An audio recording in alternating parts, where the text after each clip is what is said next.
Hello viewerites and welcome back to more Pokemon Emerald. In the last episode, we spent the whole episode surfing across water, battling 50,000 trainers. But now we're actually going to do fun stuff before we head out towards the next gym.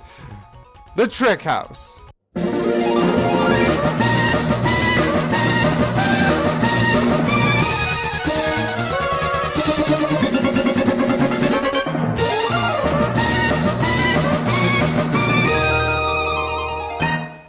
Now let's go behind the scroll and see the Hot Springs puzzle. Nope, it's not a Hot Springs puzzle like Lavaridge. Instead, it's a strength puzzle. This is a bit different because it's not the gym leader puzzle, but it's something new entirely, kind of like the first Trick Master puzzle. But the problem with that was also just an HM puzzle, just like this. But this one's a bit more tricky because all before you just cut down trees. This time you have to make sure the boulders are being pushed in a correct place to clear a path for you. It's kind of weird how you're not doing any like Hot Springs puzzles like Lavaridge, but I guess because it wouldn't make sense for a building to suddenly have 2 floors. But then again, it doesn't make sense for half of the building to change like what it is right now. Anyways, while I'm talking over this battle, there's something I'd like to talk about. Talking over battles. You see, something I noticed before with my commentaries during the battles, I talk about the battles, which I felt wasn't very interesting looking back. I only do that because it's kind of hard for me to talk about something irrelevant and concentrate on what I'm doing at the same time. But I guess that's what a Let's Player is all about, you know? And it's better than having dry commentary. I can probably just practice and get better at that. And look, I did it there now with no problem. And what? Hammy's evolving. Man, what's with these like episodes where I have a lot of sped up footage and then all my Pokemon evolving? I guess that's usually when I do like a mass amount of trainers, so I guess that levels up. So see why I called it Hammy? Its evolution is so over the top. I mean, take a look at it. It looks like something from like a Tom and Jerry cartoon or something, like if they invented a pig or something. It's so goofy looking, but it's so good, and I like its design. It's creative and adorable. Not all Pokemon have to look badass and scary. Some have to look goofy too. There's a lot of variety to it, and Grumpig is a really cool design for a Pokemon in my opinion. I don't understand why people always overlook it. And if you saw in the footage before, it was like wrecking. While like Inner and Harley would have problems surviving, Hammy would go out. Oh crap! I messed up the strength puzzle there, but I think I'll be able to like get around it anyways. But anyway, as I was saying,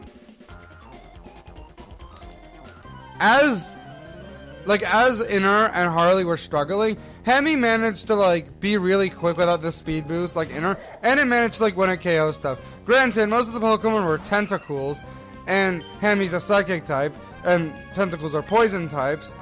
But still, it's still a really good Pokemon in my opinion, and I don't understand. Sure, it's not good for like competitive usage, but in my opinion, it's really good for in-game, and that's how I judge Pokemon, from how practical they are in-game. Not just their design, but how practical they are. Not from competitive either, but from the game as well. And Hammy, I mean, Grumpig has a really goofy and a charming looking design. Not, as I said, not all Pokemon have to be either cute or badass.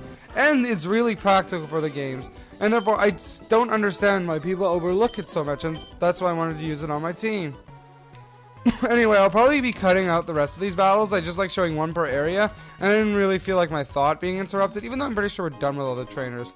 Man, that's easy. It really makes it quicker, like, talking about something completely different with the battles. But still to do with the games, just not like, oh, I'm going to use Quick Attack now. Oh, no, that's not good. Maybe I'll use Bullet Seed. You know what I mean? I was looking around because I thought this boulder wouldn't work. But it'll work. But yeah, I'll probably cut out this trainer. Hopefully it doesn't, like, block that only path. Good. That's good design. It'd be really stupid design. You know, they probably designed it before that the trainer will walk over to you and block your path. But then they're like, oh shoot, that's wrong. Because I'm pretty sure trainers will walk over you if you're like 4 tiles away. But that was only 3. Whatever, it's just a little nitpick.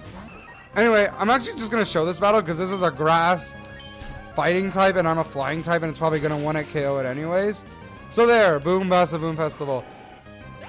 Man, this trick house was quick. And I doubt I missed anything. I looked around. It's just I think with the strength puzzle it makes things go quicker because all you're doing is pushing boulders around. And it's not even that tricky. So now we're gonna move Burdak. Oh wait, no, oh sweet, all my Pokemon are level 32. That's pretty nice. And then we're going to push this boulder out of the way, push this away. I have really no idea what the point of these two boulders are since you can't move them anyway. Maybe it's for neat design. And Trickmaster's cool. Really creative adjective. Going from that, like, adjective that I didn't know last time to just simply cool. Great vocabulary, Trickster. And again, this continues the trend of all these items getting subsequently worse and worse. And yay, a smoke ball. I can run away from battles easier. It's not like I use repels anyway, or I could just run away. Oh no, what a big deal.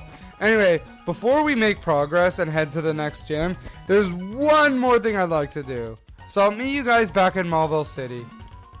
What? There's a gym leader outside their gym? That is completely new from a game. Seriously, before like Diamond and Pearl started making it like more of a trend and Black and White did it with every single gym leader, I'm pretty sure like this is Watson's the first time where you can find, oh wait no, there's Claire and there's probably Giovanni, but it was rare, especially in this game, where you'd find a gym leader outside outside their gym. And that's one of the many things I loved about the Unova games. I mean, speaking like Grumpig, I feel like the Unova games, Black and White 2, are very overlooked. People consider them as forgettable because, like, it's probably the least big of a difference between gens since it's for the DS. Just like Diamond and Pearl, usually there's one per each system. And if you like look at Black and White 2 without like digging into how deep it is, it's a very like uninteresting game. Anyway, I forgot to talk about what Watson said. He said to go to New Mauvile, and we have to do this by once again using our newfound surf to go here, and for some reason a generator is in a cave. Anyway, so even looking at it under the surface, even though looking at it before judging it, it seems like kind of a bland and uninteresting game. As they say, don't judge a book by its cover. Black and White 2 are like some of my favorite, and Black and White, like, I mean just, okay, I'm just gonna say Unova games. The Unova games are some of my favorite games because actually how deep they are. I mean, sure they look bland and uninteresting, and I really need to concentrate on this generator puzzle. Sure they look bland and uninteresting, but if you look deeply, they have a fascinating plot, fascinating story, and they really do things with the gym leaders. I mean, each one of them, except for like maybe Bryson. Oh, and just like Heart Gold and Soul Silver and Gold and Silver, some Pokeballs in this generator are Electros and Voltors, but that is not one of them. That is an escape rope. Anyway, I gotta stop interrupting myself. Like, the plot is really deep for a Pokemon game, not just, even though not just for a Pokemon game. It's just deep in general, and I guarantee you this is an Electrode or Voltorb. The plot is really deep, and the gym leaders actually have a personality. They're not just obstacles you need to fight, but they actually feel like characters. Like, they each have their own career. Like, the Strident Trio are waiters. Lenora is the owner of a museum, etc.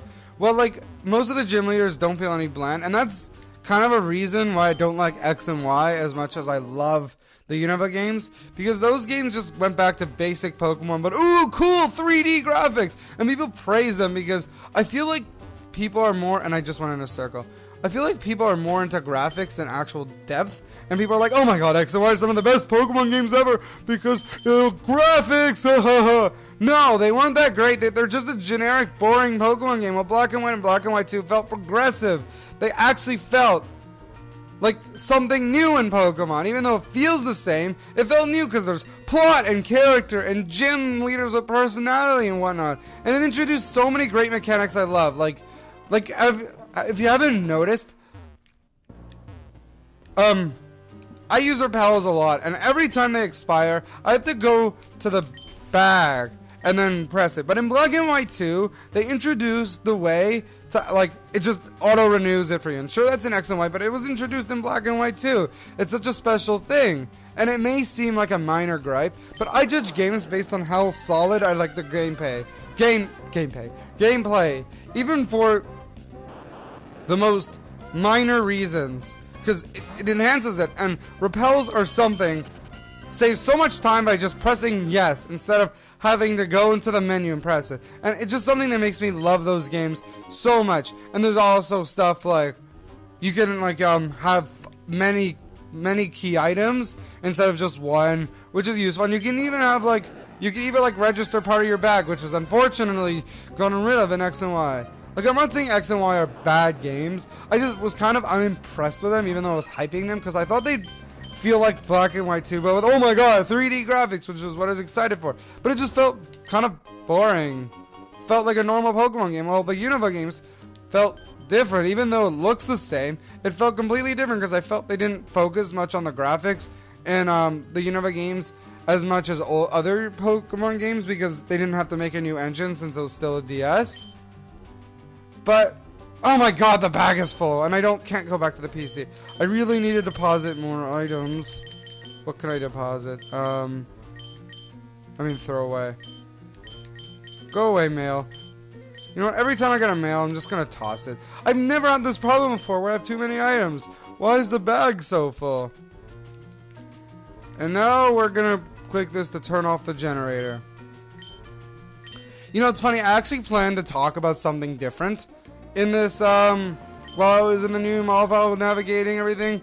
But I decided to rant about my feelings of the Unova games versus X and Y instead, because that was on the top of my head. And when I've been using my energy roots when I have super potions, I'm so stupid. Even though I think the Pokemon have more than 50 HP now. Where's that escape rope? There it is. But yeah, I don't hate X and Y. It just, I'm just kind of impressed with them, unimpressed, because even though it's 3D graphics isn't a big deal for me, and they shouldn't be a big deal for gaming. It should be about the games and not the graphics. And sure, I mean, the graphics are nice and it's good for Pokemon games, and I'm sure future Pokemon games will have the amazing features of Black and White and Black and White 2, because they don't have to focus on the engine as much anymore.